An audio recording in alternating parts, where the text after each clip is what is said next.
오늘은 성경 핵심 통독 30번째 시간 누가복음 말씀입니다. 제가 칠판에 이제 누가복음 핵심을 이렇게 적어놨는데 글자가 조금 작아도 여러분들이 제가 설명하면 이렇게 잘 들리리라 생각이 됩니다. 그래서 우리가 지난번에 4개 복음서를 각각 마태, 그리고 누가, 그리고 마가, 누가, 요한 각각의 특성을 왕이신 예수님, 그 다음에 고난받는 종이신 예수님, 그리고 오늘은 이제 인자 예수님, 사람의 아들 예수님, 그리고 요한복음은 또 이제 태초의 로고스이신 예수님, 이렇게 각 주제들을 잡을 수 있다고 말씀을 드렸죠.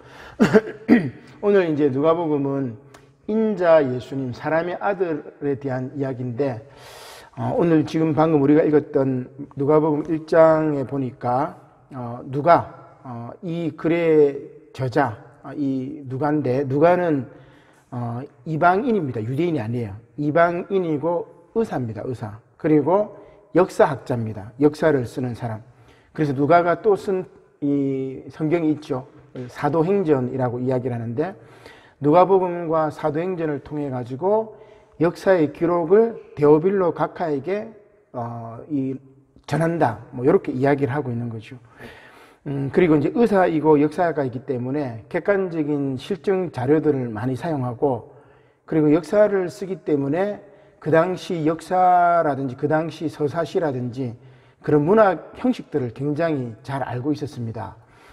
가령 예를 들어 가지고 누가 당시에 유명했던 그 대서사시가 있는데, 우리가 잘 알고 있는 트로이의 목마라고 호메로스가 쓴 일리아드 오디세이, 그 이야기를 알고 있었죠. 그러니까 누가로부터 한 700~800년 정도 전에 쓰여진 글입니다. 지금 우리로 치면은 이제 고려시대 때 고려가요라든지 뭐 고려사라든지 이제 그런 책들, 그러니까 700~800년 전에 먼저 쓰여졌던 그 문학 양식을 알고 누가가 나중에 사도행전은 일리아드의 오디세우스의 여행을 이렇게 본받아 이렇게 쓰게 되는 거죠. 그리고 이제 이 누가는 이방인 의사이기 때문에 관점이 어디에 있느냐면은 이방인들에게 있고, 또 하나는 누가는 인자 예수를 이야기하기 때문에, 사람의 아들 예수님을 이야기하기 때문에 이 바운더리 퍼슨이라고 이 주변부 인간들, 이 주변부 인간들에게 굉장히 관심을 가지고 있습니다. 제가 이제 칠판에 조금 써놨는데, 유대인 가난한 가부 여인, 베들레헴 목자들, 다 이게 주변부 인간들이에요. 그죠? 그러니까 우리로 치면 지금 인사이드가 아니고 아싸라고 그러는데 아웃사이더, 그러니까 주변부 인간들을 다 관심을 가지는 거죠. 베들레헴 목자도 마찬가지고, 그 다음 로마 백부장 같은 경우는 뭐 주변부 인간은 아니지만 이방인이에요. 그죠? 그 다음에 사마리아 사람도 이방인 취급받잖아요. 유대인들에게. 선한 사마리아인도 마찬가지고, 거지 나사로라든지 이런 양이라든지 탕자라든지 이런 사람들은 대부분 다 주변부 인간들입니다. 이제 우리말로는 이제 민중 뭐 이렇게 이야기를 할 수 있겠죠. 그리고 우리가 출애굽 당시에 살펴봤지만은 출애굽했던 이들은 다 히브리인들. 이 히브리라는 말은 떠돌이라는 말이고 난민이라는 말로 제가 말씀드렸는데, 그런 집 없고 떠돌아다니고 그런 사람들을 누가는 대상으로 해가지고 예수님을 소개를 하고 있는 겁니다. 불의한 청지기도 마찬가지예요. 그러니까 대부분 이 누가가 관점을 가지고 있는 사람들은 중심에 있는 인물이 아니라 주변부 변두리에 있는 인물이다. 여러분 그렇게 딱 생각을 하시고 이렇게 보시면 요한복음하고도 너무 차이가 많이 납니다. 특히 이제 마가복음하고도 차이는, 마가복음은 예수님의 순환사, 예수님의 고난에 이제 초점을 두고 있는데, 누가복음은 오히려 가난하고 힘들고 뭐 이방인이라든지 이런 사람들에게 관심을 가지시는 예수님의 모습을 볼 수가 있는 거죠. 자, 이방인들을 대상으로 하기 때문에 예수님의 산상수훈도 여기는 이제 평지 설교로 이렇게 나오기도 합니다. 자, 그러면 크게 보면은 인자 예수님에 대해서 두 가지로 이야기합니다. 하나는 가르치는 인자 예수님, 또 하나는 희생하는 인자 예수님, 이렇게 큰 두 기둥을 가지고 있어요. 그리고 가르치는 인자 예수님에 대해서는 또 3가지로 나눠지는데, 첫 번째는 인자의 탄생과 성장, 예수님의 탄생과 성장이죠. 1장부터 3장까지 이어집니다. 그 다음에 인자의 권위를 4장부터 5장까지 그러니까 마귀에게 시험을 이기시는 장면, 그 다음에 인자의 사역을 6장부터 8장까지 쭉 이야기를 합니다. 12제자를 부르시고 또 여성 제자를 부르시는 거. 그래서 누가복음에는 여성 제자가 딱 나와요. 다른 복음서에 우리가 찾아보기 쉽지 않았는데 여성 제자들이 모습이 또 나오기도 하고, 그게 이제 인자의 사역. 그 다음에 희생하는 인자 부분에서는 인자가 이제 배척을 받게 되죠. 왜냐하면 바리새인들과 율법학자들, 그 당시에 이 지도층 인사들, 종교 지도자들이 예수님을 배척합니다. 9장에 보면은 사마리아 사람들도 예수님을 배척해요. 일전에 제가 아마 그 세보문 말씀할 때 이 사마리아, 두 번째 예수님이 사마리아 갔을 때 사마리아 사람들이 예수님을 배척했다. 왜 우리하고 함께하지 않고 예루살렘으로 가느냐? 그러면서 이제 배척한다는 말씀을 드린 적이 있는데, 이렇게 예수님이 배척을 당하고 그 다음에 인자의 교훈이 12장부터 21장까지 여러 장으로 한 10장에 걸쳐 가지고 이어집니다. 여기에는 우리가 잘 알고 있는 이른 양과 탕자의 비유, 부자와 나사로의 비유, 그 다음에 불의한 재판관의 비유, 삭개오에 대한 이야기 쭉 이제 나오죠. 예수님의 교훈, 그리고 마지막은 인자의 순환과 부활로 이렇게 매듭을 짓게 됩니다. 이렇게 전체 그림을 딱 머릿속에 넣으시고 우리가 이제 장의 핵심 요절만 읽어 나가지만 그 요절 앞뒤에 어떤 말씀이 있다는 걸 보시고, 또 우리가 많이 봤기 때문에 복음서는 무슨 내용이라는 게 감은 잡혀요. 그래서 통으로 쭉 읽어봐요. 통으로 읽으면은 누가복음의 색깔이 어떤 거다. 사회적인 약자와 함께 하시는 예수님이구나. 인자 예수님이구나. 이런 이제 느낌이 옵니다. 자, 그러면 1장부터 한번 보도록 하겠습니다. 자, 우리가 읽었던 이제 말씀인데, 1장에 이제 그 마가가 데오빌로 각하에게 내가 차례대로 써보내겠다. 이 모든 일의 근원부터, 그래서 예수님의 나심부터 예수님의 부활 승천까지를 이방인인 데오빌로 각하에게 이방인인 누가가 이제 편지로 이렇게 글을 쓰는 겁니다. 자, 그러면 제일 먼저 인자의 탄생에 대한 이야기인데, 탄생 예고가 나오겠죠. 1장 31절입니다. 같이 읽겠습니다. 시작. 보라, 내가 잉태하여 아들을 낳으리니 그 이름을 예수라 하라. 그 다음 2장에는 예수님께서 이제 탄생하는 이제 장면이죠. 근데 1장에도 보면 마리아 창가, 그죠? 1장 45절부터 나오는 마리아 창가, 이 창가를 보면은 예수님의 삶이 어떤 거라는 것을 잘 보여줍니다. 중요한 부분이기 때문에 제가 한번 빨리 읽어볼게요. 1장 45절. 마리아가 이르되 내 영혼이 주를 찬양하며 내 마음이 하나님 내 구주를 기뻐하였음은 그의 여종의 비천함을 돌아보셨음이라. 보라 이제 후로는 만세 나를 복이 있다 일컬으리로다. 능하신 이가 큰 일을 내게 행하셨으니 그 이름이 거룩하시며 긍휼하심이 두려워하는 자에게 대대로 이르는도다. 그의 팔로 힘을 보이사 마음의 생각이 교만한 자들을 흩으셨고 권세 있는 자를 그 위에서 내리치셨으며 비추는 자를 높이셨고 줄이는 자를 좋은 것으로 배부르셨으며 부자는 빈손으로 보내셨도다. 그종 이스라엘을 도우사 긍휼히 여기시고 기억하시되 우리 조상에게 말씀하신 것과 같이 아브라함과 그 자손에게 영원히 하시리로다. 자, 이게 이제 예수님의 일생을 예고를 한 거예요. 그죠? 그러니까 예수님의 삶이 이거라는 게 누가의 초점에 다 나와 있는 거죠. 자, 그 다음에 2장에는 예수님께서 이제 탄생하는 장면입니다. 2장 4절입니다. 시작. 요셉도 다윗의 집 족속이므로 갈릴리인 나사렛 동네에서 유대를 향하여 베들레헴이라는 다윗의 동네로. 그리고 거기 있을 때 7절에 보니까 첫 아들을 낳아 강보로 싸서 그 위에 누웠으니 이는 여간에 있을 곳이 없습니다라 하면서 이 가이사 아우구스티누스, 로마의 황제지요. 2장 1절에 보면 가이사 아구스도가 영을 내려 천하로 다 호적할 때, 이제 호적하러 베들레헴 본적으로 가서 호적할 때 예수님께서 이제 거기서 태어나신 거죠. 그 다음 3장은 이제 예수님의 족보에 대한 이야기가 쭉 나옵니다. 3장 23절부터 3장 23절 읽어볼까요? 시작. 예수께서 가르치심을 시작하실 때에 30세쯤 되시니라. 사람들이 아는 대로는 요셉의 아들이니 요셉의 위는 헬리여. 자, 그 다음에 이제 위로 쭉 올라가죠. 그래서 38절에 보니까 그 위는 에노스여, 그 위는 셋이요, 그 위는 아담이요, 그 위는 하나님까지 족보가 올라가요. 그죠? 마태복음에는 아브라함부터 이제 시작하게 되는데, 여기에는 가인과 아벨이 죽은 다음에 아벨이 죽고 가인은 추방당한 다음에 하나님께서 셋을 주시잖아요. 셋째 아들. 그래서 이 셋, 그 위는 아담이요, 그 위는 하나님까지 이어지는 예수님의 족보를 이제 이야기합니다. 그러니까 인자는 곧 하나님으로부터 시작되었다. 이것을 요한복음은 태초에 말씀이 계시니라, 이렇게 이제 설명을 하는 거죠. 자, 인자의 탄생과 성장,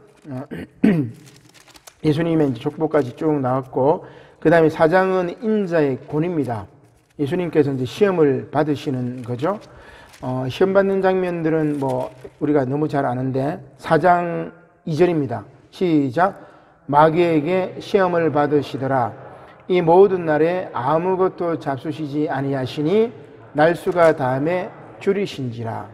뭐 시험은 우리가 알죠. 돌들에게 명하여 떡이 되게 하라. 그 다음에 뭡니까?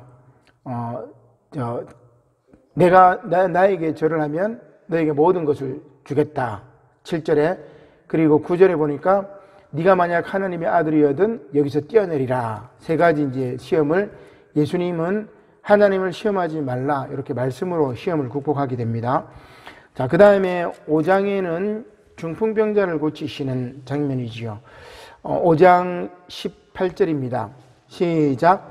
한 중풍병자를 사람들이 침상에 메고 와서 예수 앞에 들여놓고자 하였으나.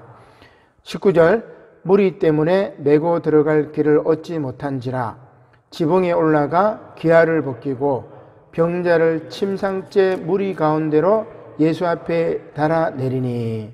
그러니까 20절에 예수님께서 그들의 믿음을 보시고 이르시되 이 사람아 내 죄 사함을 받았느니라 하시니. 이것도 참 해석하기 아주 놀라운 말씀이죠. 예수께서 중풍병자를 메고 왔던 그 친구들의 믿음을 보고 그 중풍병자의 병이 아니라 죄 사함 받았다고 얘기를 해요. 그죠? 이게 참 이제 뭐 중요한 말씀이긴 하죠. 그 다음 인자의 사역이 이제 시작이 됩니다. 6장에는 12제자를 부르시는 장면입니다. 6장 13절부터 16절까지죠. 시작. 밝음에 그 제자들을 부르사 그 중에서 12를 택하여 사도라 칭하셨으니 곧 베드로라고도 이름을 주신 시몬과 그의 동생 안드레와 야고보와 요한과 빌립과 바돌로메와 마테오와 도마와 알페오의 아들 야고보와 셀롯이라는 시몬과 야고보의 아들 유다와 예수님을 파는 자들 가론 유다라. 그리고 이제 17절에 보면은 예수께서 그들과 함께 내려오사 평지에 서시니 하면서 쫙 선표를 합니다. 산상수훈 이야기를 하죠. 6장 마태복음에 나오는 산상수훈을 이야기합니다. 6장 20절에 보니까 예수께서 눈을 들어 제자들 보시고 이르시되 너희 심령은 빼고 가난한 자는 복이 있나니 하나님 나라가 너희 것이며. 그러니까 심령이 가난한 거하고 그냥 가난한 건 좀 차이가 나잖아요. 그죠? 돈이 많아도 심령이 가난할 수가 있어요. 그죠? 근데 여기 누가의 관점은 뭐라고 했어요? 바운더리 퍼슨이라고 했죠. 주변부. 그러니까 정말 가난한 자, 물질이 없어서 가난한 자, 그들이 복이 있나니 하나님 나라가 너희 것이며 지금 줄인 자는 복이 있나니 너희가 배부름을 얻을 것이며 하면서 마태복음의 팔복 이야기를 하죠. 그런데 여기는 6장 17절에 보니까 아까 제가 읽었죠. 뭐라고 그랬죠? 평지에 서시니. 그래서 이제 우리가 이걸 평지 설교라고 그래요. 마태복음에는 산에 올라가서 예수님이 설교를 하신 거고 여기는 예수님이 평지에서 설교를 하시고 같은 설교인데 내용은 조금 달라요. 그죠? 그래서 이게 뭐라고 그랬어요? 옛날에 제가 세번문 설교할 때 얘기를 한 건데 마태는 대상이 유대인들이에요. 그래서 유대인 족보를 먼저 시작을 해요. 근데 누가는 유대인들을 대상으로 하지 않습니다. 누가도 이방인이기 때문에 이방인인 데오빌로 각하에게 편지를 쓰니까 산에서 설교하는 거는 이 이방인들, 특히 로마 사람들은, 그리스 사람들은 산에서 설교하는 게 없어요. 걔네들은 뭐예요? 이 저작거리, 광장에서 이렇게 막 해. 로마도 보면은 이제 광장이 많잖아요. 그죠? 그러니까 광장에서 시민들이 모여가 막 토론하고 막 그래요. 이제 아고라라고 이야기하는데, 그리스 사람들도 광장에서 토론하고, 로마 사람들도 분수가 있는 광장에서 막 토론하고 설교를 듣고 논쟁하고 막 그래요. 그러니까 누가가 생각했을 때 예수님이 산에서 설교하는 거는 이 사람들이 이상하게 생각할 거니까 예수님께서 평지에서 설교했다. 이렇게 이제 이야기를 하는 거예요. 그러니까 여러분 이걸 통해 가지고 복음의 선포 대상자가 다르면은 이 저자가 약간 장소를 바꿀 수가 있구나. 요걸 우리가 잘 알아야 돼. 여기 참 신학적으로 여러분 이게 어떻게 보면 쉬운 게 아닌데 여러분 잘 이해를 해 주시면 좋겠습니다. 자, 아무튼 12제자를 부르셨고 그 다음에 7장에 보면은 백부장의 종을 치유하는 장면입니다. 자, 7장 2절이죠. 시작. 어떤 백부장의 사랑하는 종이 병들어 죽게 되었더니, 그러니까 이제 이방 선교의 관점입니다. 이방인인 이 백부장의 종이죠.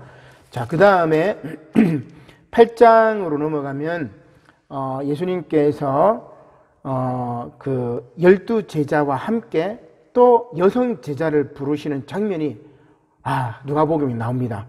자, 그 1절 마지막 절에 보니까 12제자가 함께 하였고 복음을 전하실 때, 자, 그 다음 2절부터 3절 한번 읽겠습니다. 시작.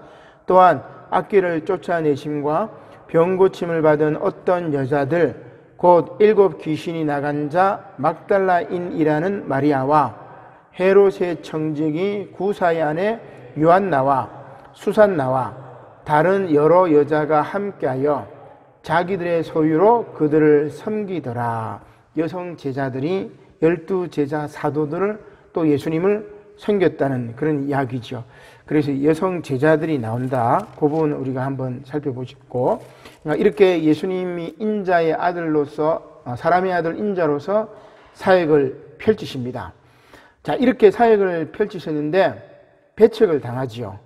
먼저 사마리아인들이 이제 배척하는 장면이 나오는데 52절입니다. 이때는 두 번째 사마리아로 가는 거예요.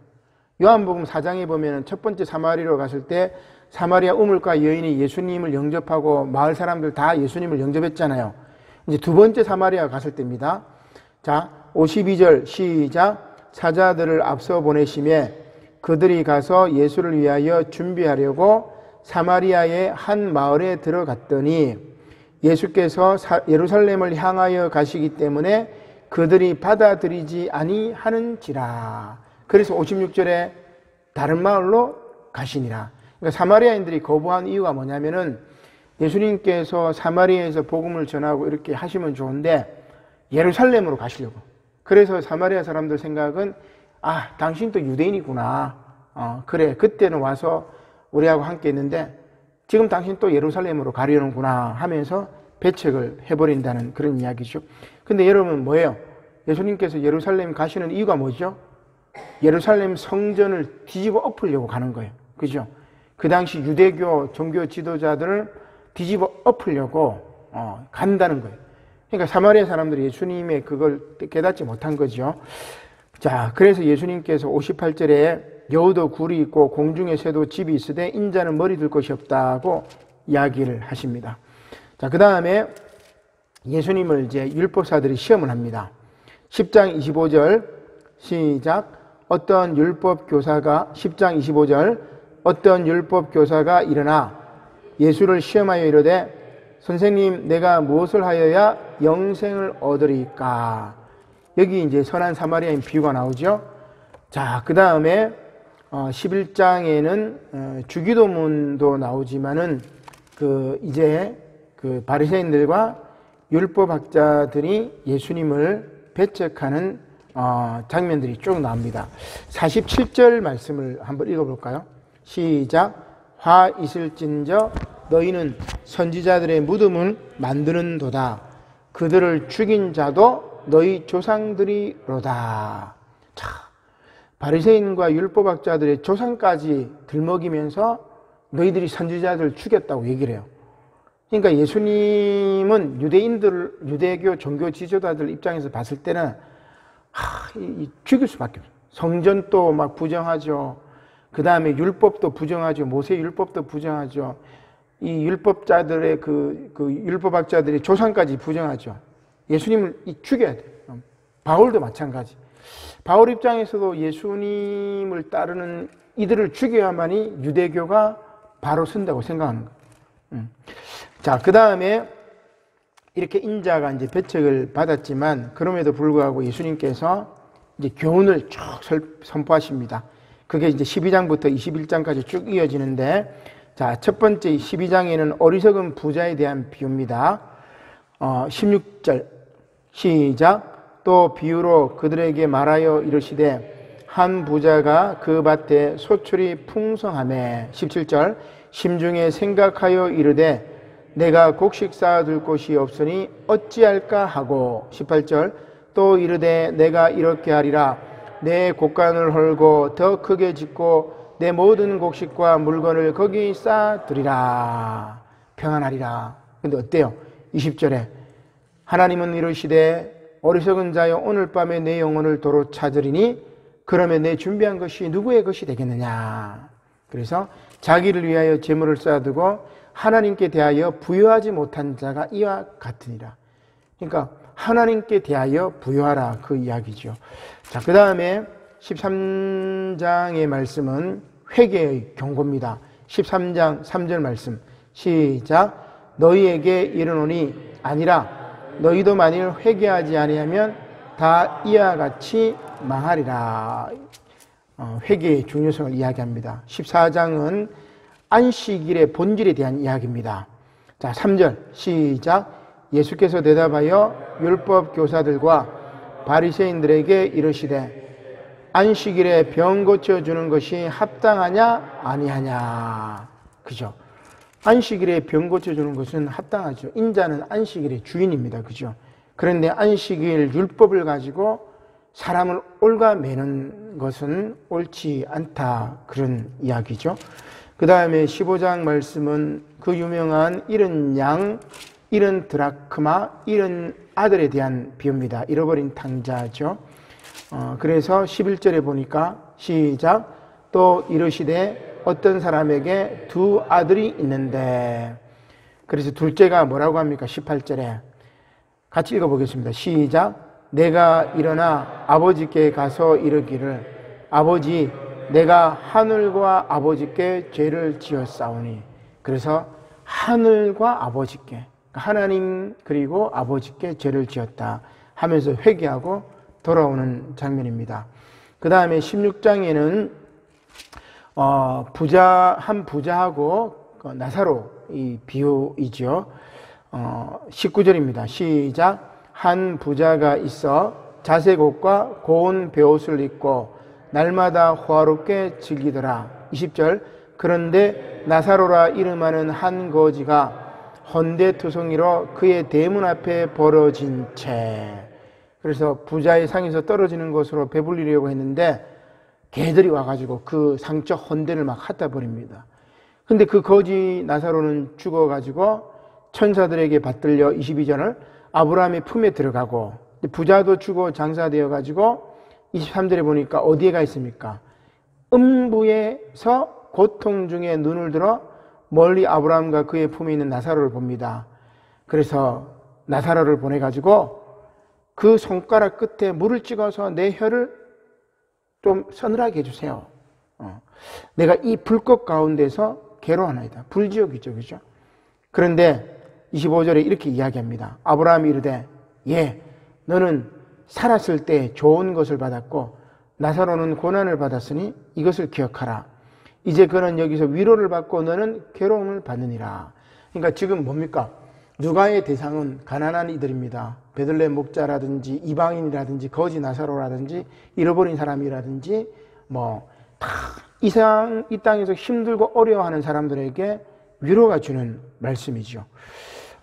자, 그 다음에 17장은 이제 불의한, 고침받은 10명의 나병 환자에 대한 이야기입니다. 17장 12절, 시작. 한 마을에 들어가시니 나병 환자 10명이 예수를 만나 멀리 서서 소리를 높여 이르되 예수 선생님이여 우리를 불쌍히 여기소서 하거늘. 근데 예수님께서 제사장들에게 가서 너희 몸을 보이라 이랬죠. 그럼 병이 나아야 이제 제사장이 가서 이제 그 몸을 보인단 말이에요. 근데 가는 도중에 몸이 다 나은 것을 봅니다. 근데 그 중에 한 사람만 하나님께 영광을 돌리고 15절 마지막 절에 보니까 예수님께 돌아와 가지고 발 아래에 엎드려 감사를 하죠. 근데 그 사람은 누구예요?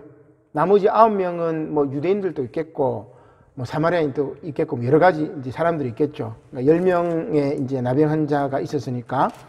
근데 그 중에 돌아온 사람은 감사를 했던 사람은 누구냐면은 사마리아 사람 한 사람만 예수님께 돌아와 감사했어요.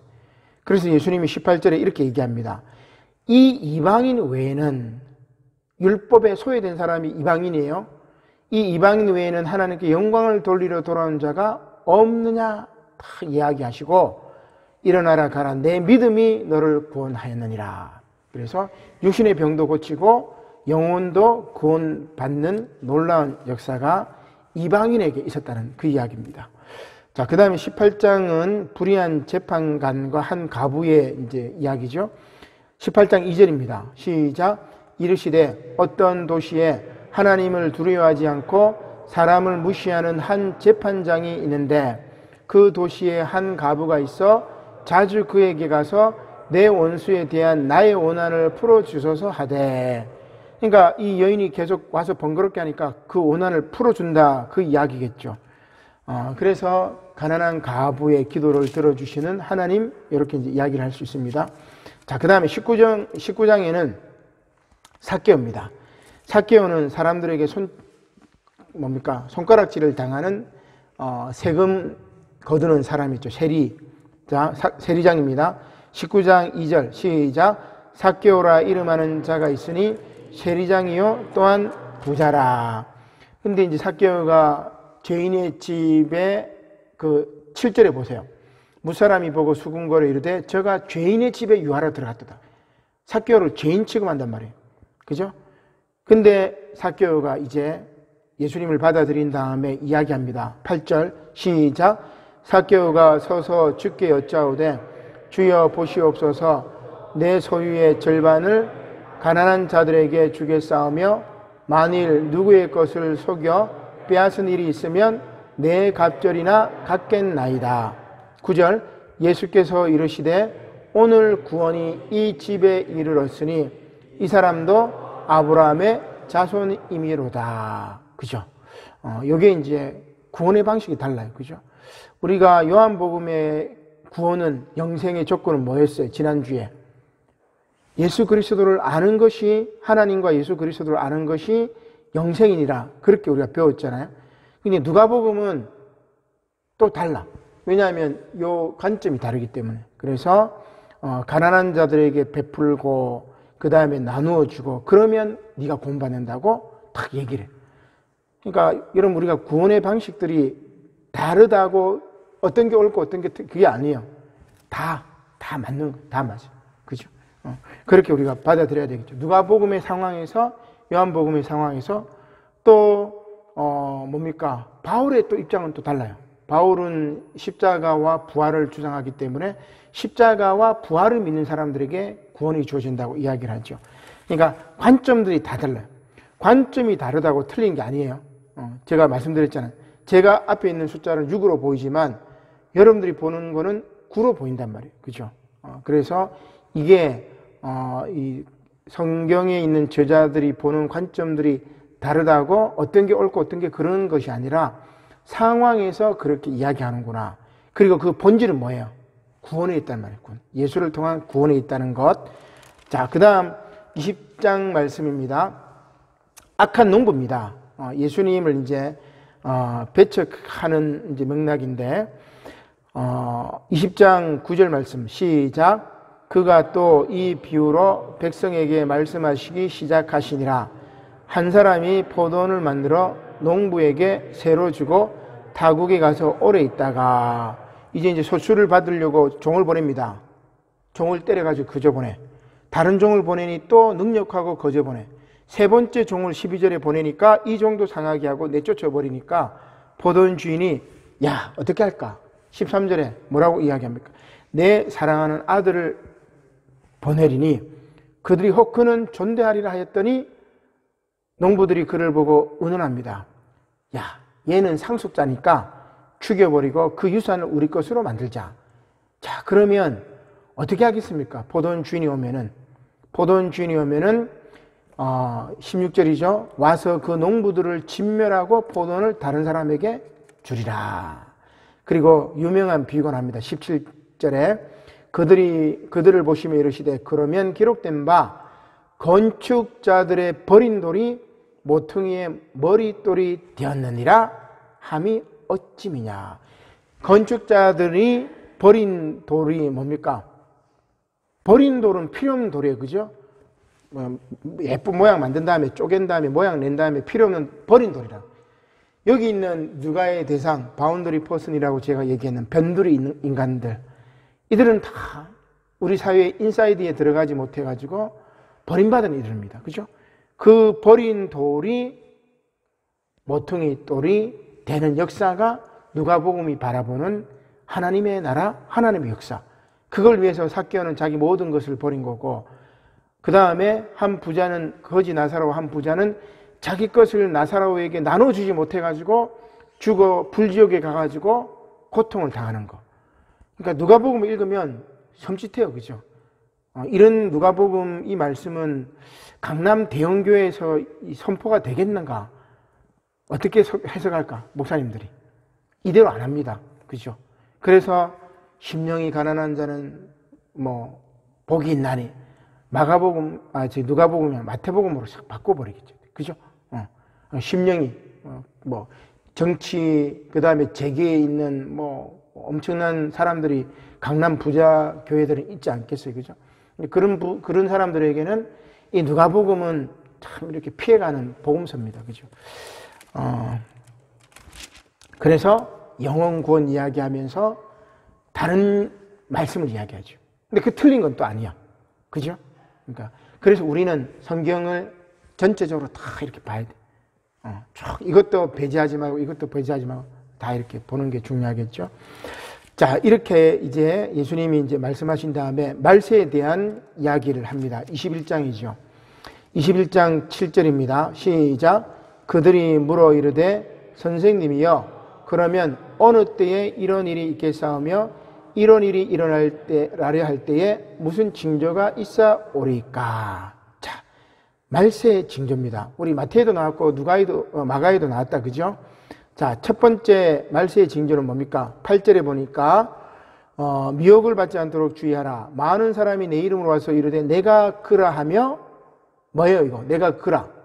적그리스도입니다. 그죠? 적그리스도가 나타나가지고 내가 메시아다, 내가 예수다, 내가 하나님이다, 내가 하나님의 아들이다, 이단들이 판을 칠 때가 말세입니다. 두 번째 10절 시작. 또 이르시되 민족이 민족을 나라가 나라를 대적하여 일어나겠고. 자, 그 다음에 곳곳에 큰 지진과 기근과 전염병이 있겠고. 이게 두 번째는 뭐예요? 전쟁, 지진, 기근, 전염병 4개입니다. 지금 팔레스틴 가자 지구에 이스라엘이 장난아니에요. 엄청나게 사람들 죽입니다. 그죠? 가자 지구는 바다 쪽도 여러분 바다에도 장벽을 세워가지고 사람들이 배 타고도 못 도망가게 만들어요. 한 300만 명이 되나? 가자 지구 사람들이.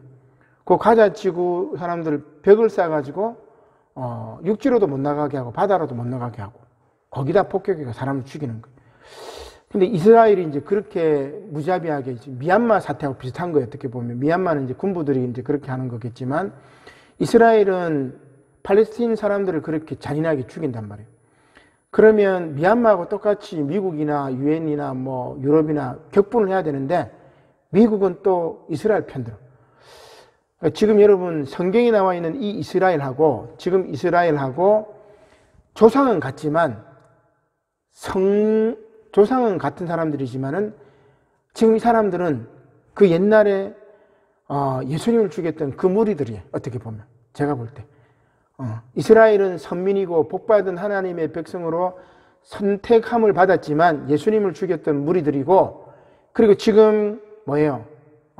잔인하게 팔레스틴 사람들을, 저 변두리에 있는 사람들을, 이방인들을 이기는 사람들이에요.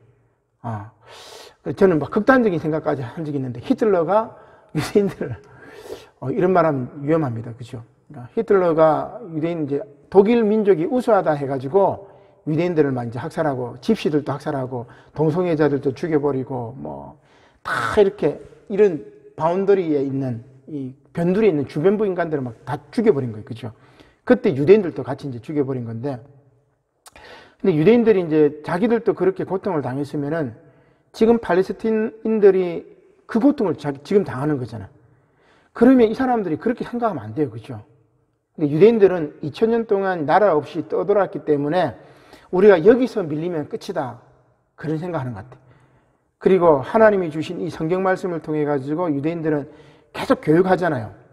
10명이 유대인들이 어디를 가, 그러면 한 명은 야, 너는 우리 자녀들을 가르치고 우리에게 성경 말씀 가르쳐라, 토라를 가르쳐라, 우리는 열심히 일하고 너를 먹이 살려주겠다. 이렇게 해가지고 얘네들은 끊임없이 토라를 가르쳐요. 탈무드를 가르쳐가지고. 그러니까 지식이 2000년 동안 전수가 돼. 성경 말씀, 탈무드, 이 하나님의 지식이 전수돼가지고 얘네들이 머리가 좋단 말이에요.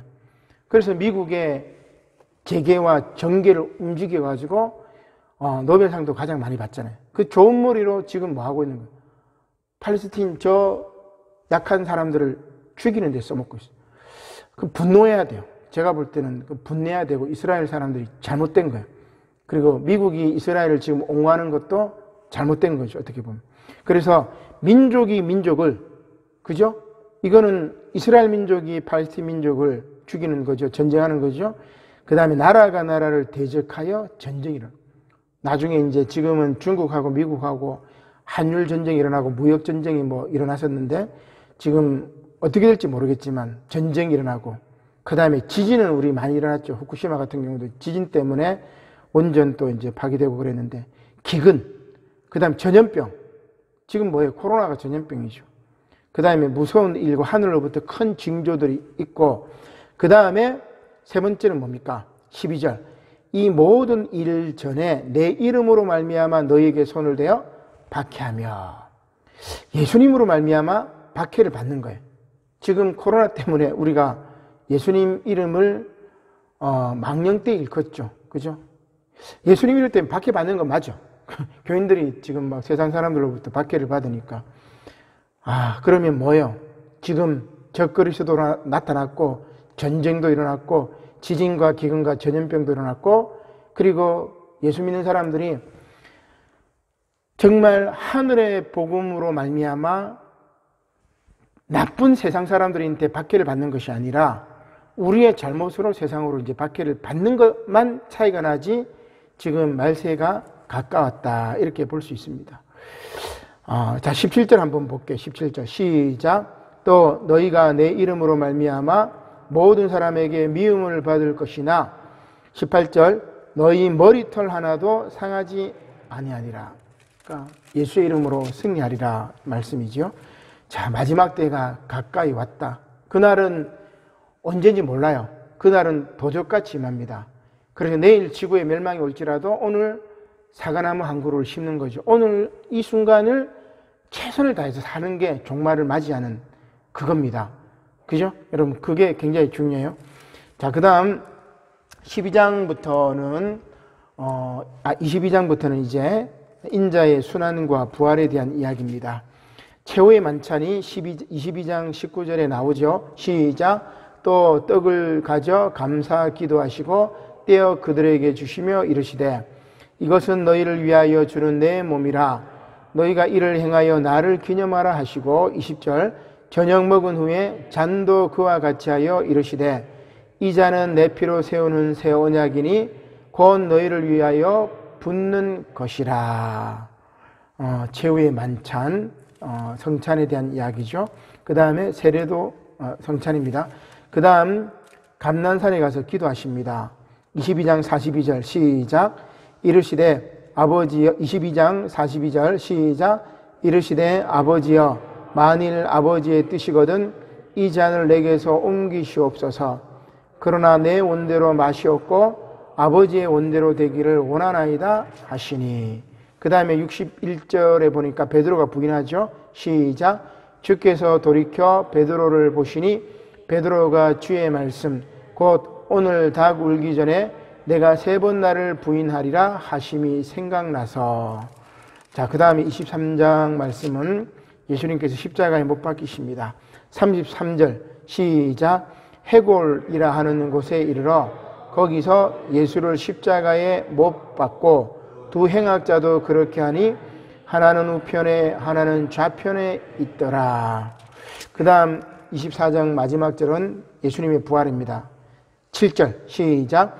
이르시기를 인자가 죄인의 손에 넘겨져 십자가에 못 박히고 제3일에 다시 살아나야 하리라 하셨느니라 한데. 예수님께서 부활하셨죠.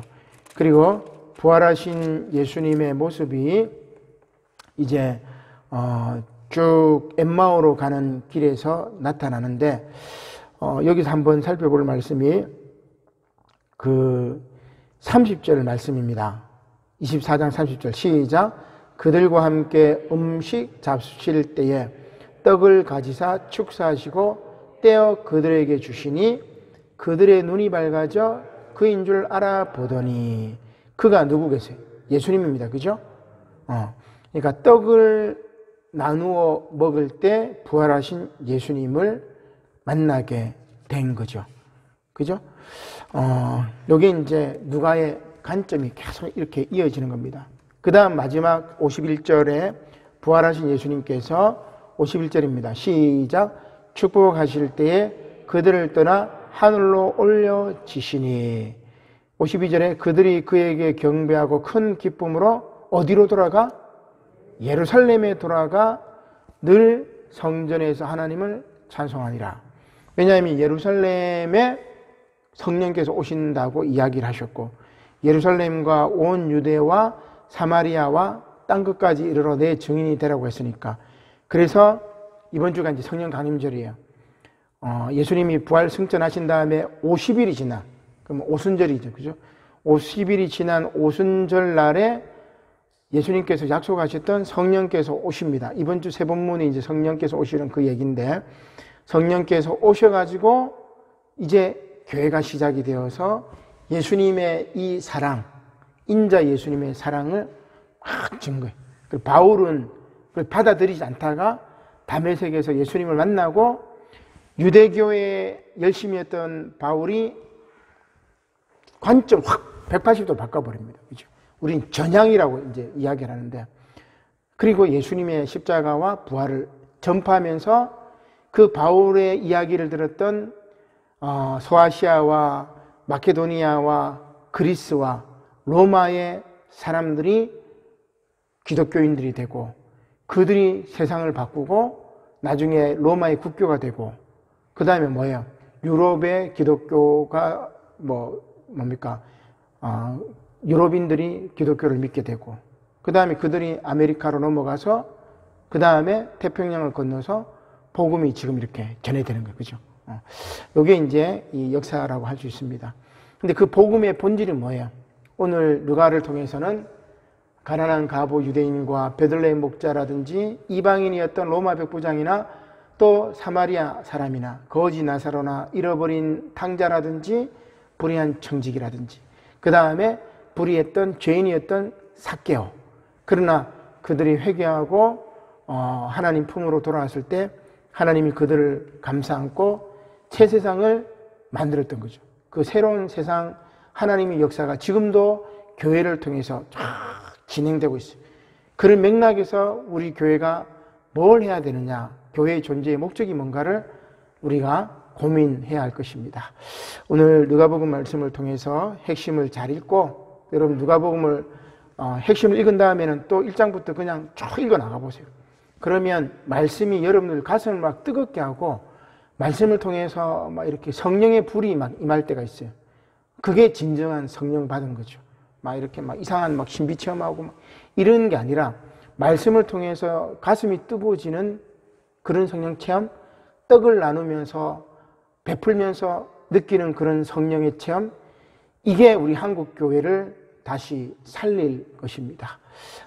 귀한 누가복음 말씀에 은혜 받는 저와 여러분들이 되시기를 주님의 이름으로 간절히 축원합니다. 아멘. 기도드리겠습니다. 고마우신 하나님 감사를 드립니다. 누가복음 말씀을 통해서 귀한 은혜를 허락하시니 감사드립니다. 오늘 누가를 통해서 보여주셨던 예수님의 삶을 저희들도 따라갈 수 있도록 인도하여 주시옵소서. 감사를 드리며 예수님의 이름으로 기도드립니다. 아멘.